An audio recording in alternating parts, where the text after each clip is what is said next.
Hi hello అందరికీ నమస్తే. Welcome to my channel Sravanthi Venkateshwar. ఈరోజు రెసిపీ వచ్చేసి పాలకూర పప్పు. ఈ కర్రీని చాలా ఫాస్ట్గా చేసుకోవచ్చు, అలాగే అంతే టేస్టీగా కూడా ఉంటుంది. ఈ పప్పుని ప్లెయిన్ రైస్తో పాటు కాకుండా జీరా రైస్, బగారా రైస్, అలానే చపాతీలోకైనా చాలా టేస్టీగా ఉంటుంది.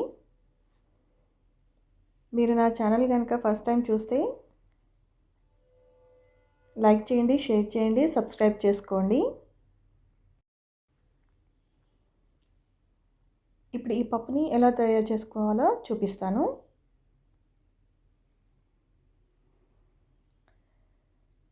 ఇక్కడ నేను ఒక కట్ట పాలకూర తీసుకున్నాను.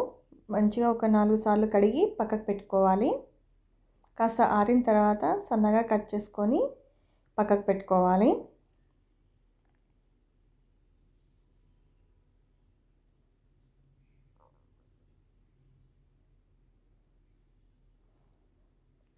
ఇప్పుడు ఒక కుక్కర్ గిన్నె తీసుకొని అందులో 1 కప్పు వరకు కందిపప్పు, అలానే 1/2 కప్పు వరకు శనగపప్పు వేసాను. ఈ శనగపప్పు వేయడం వల్ల పప్పుకి రుచి మరింత పెరుగుతుంది. ఇలా 2-3 సార్లు కడిగిన తర్వాత ఒక 3 గ్లాసుల వాటర్ పోసుకోవాలి. ఇప్పుడు ఇందులో కాస్త పసుపు, అలానే మనం ముందుగానే కట్ చేసి పెట్టుకున్న పాలకూరను కూడా వేసుకోవాలి.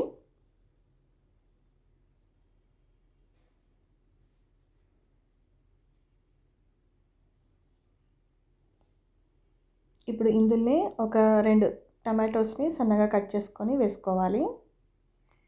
అలానే ఒక మీడియం సైజు ఉల్లిపాయని కూడా కట్ చేసుకోవాలి. నేను ఇక్కడ ముందుగానే పచ్చిమిర్చి, జీలకర్ర, ఎల్లిపాయ పేస్ట్ చేసి పెట్టుకున్నాను. ఇది కూడా అందులో వేసుకోవాలి.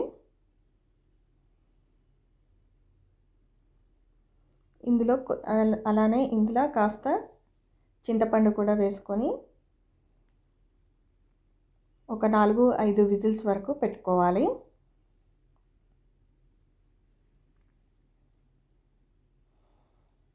చూసారు కదా, ఏదైనా ఒక పప్పు గుత్తి కానీ లేదంటే స్మాషర్ ఉంటే స్మాషర్ తోటి ఇలా మెత్తగా రుబ్బుకోవాలి.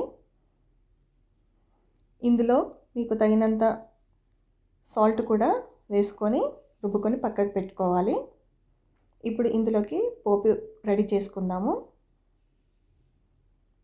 ఇప్పుడు స్టవ్ పైన ఒక చిన్న ప్యాన్ పెట్టుకొని అందులో 2 లేదా 3 టేబుల్ స్పూన్ల ఆయిల్ వేసుకున్న తర్వాత 1 టేబుల్ స్పూన్ వరకు పోపు గింజలు, అలానే ఒక 4-5 ఎండుమిర్చి, కొద్దిగా కరివేపాకు, అందులోనే ఇంగువ కూడా వేసుకొని పోపు పెట్టేసుకుంటే ఎంతో టేస్టీగా ఉండే